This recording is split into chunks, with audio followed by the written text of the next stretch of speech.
এই যে দেখেছেন আপনার পোশাকটা দেখতে পেলাম আমরা স্ক্রিনে, একটা জামদানি পরেছিলেন আপনি। জি। এটা কে ডিজাইন করেছিল? সুখ ও আনন্দের ধারায় ছোট সংসার হোক পরিবার পরিকল্পনায় জনস্বার্থে সেন্সেশন। জামদানিটা আমি ডিজাইন করেছিলাম। বাহ! আপনি এখন যেটা পরে আছেন এটা কে ডিজাইন করেছে? এটা সোমালিয়াস, সোমা আপু করেছে।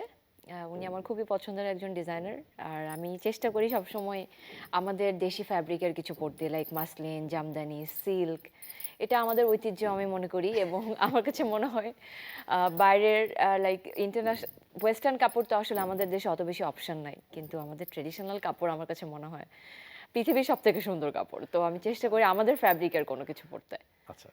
ওকে, যেহেতু আপনি ট্রেডিশনের কথা বলেছেন, I am just picking up your word up যে ঐতিহ্য।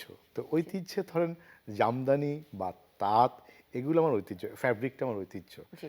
বাট দ্য ডিজাইন আপনি পড়ছেন এবং এটা নিয়ে আলোচনাও হয়েছে পোশাক নিয়ে, ওই ডিজাইনটা তো আমাদের ঐতিহ্যের মধ্যে কি পড়ে? লাইক এখন আপনি যে পোশাকটি পরে আছেন, জি। যে অ্যাটায়ারটি পরে আছেন যেভাবে, মানে এটি কিন্তু আমাদের ঐতিহ্যকে কি বহন করে? আমাদের কালচার হচ্ছে শাড়ি। হ্যাঁ, হ্যাঁ। এখন আমরা যেহেতু মডার্ন যুগে থাকি, আমরা ওকে। শাড়িটাকে একটু ফিউশন করি। হ্যাঁ। আমি যেমন ফিউশন করি। আমি ওকে। মাসলিনও পরছি, শাড়িও পরছি, বাট ব্লাউজটার মধ্যে একটু ডিফারেন্ট ডিজাইন আছে। বাট আমাদের বাংলাদেশি ডিজাইনারের বানানো। সো আমি কিন্তু I'm representing Bangladeshi culture, I'm representing Bangladeshi designer, and I'm representing Bangladeshi women. তো আমার কাছে মনে হয় আমি like I am a fusion person. না, and that is you. That is me. খুব স্বাভাবিকভাবেই যে কিছু মানুষ তো বলবেই, যেমন আমার খুব প্রিয় অভিনেতা এবং আমাদের অনেকের খুব প্রিয় অভিনেতা, আমরা তাকে জেনে না জেনে অনেকভাবে অনুসরণ করি, কেউ কেউ অনুকরণ করেও স্টার হচ্ছে। That is and he is none other than Humayun Faridi. জি। তো এখন আমরা ছোটবেলা থেকেই দেখেছি যে শার্ট ইন করে পরে তারপরে জ্যাকেটটা পরা হয়, কোটটা পরা হয়, কিন্তু ফরিদি ভাইকে আজীবন দেখেছি ফ্লাই করে শার্টটা তারপর জ্যাকেটটা পরছে এবং নিচে স্যান্ডেল।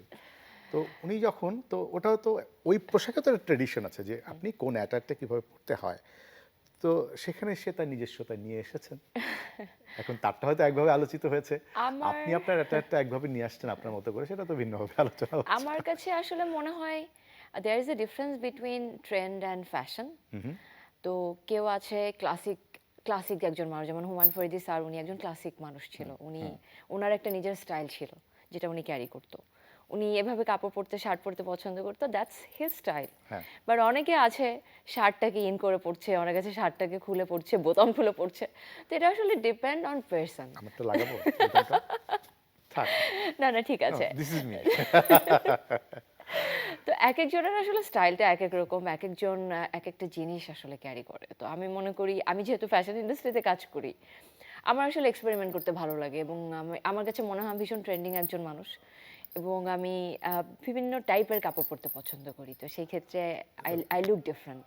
তো এটা আমার জন্য different. And you look very special, very pretty. Thank you, I am so glad.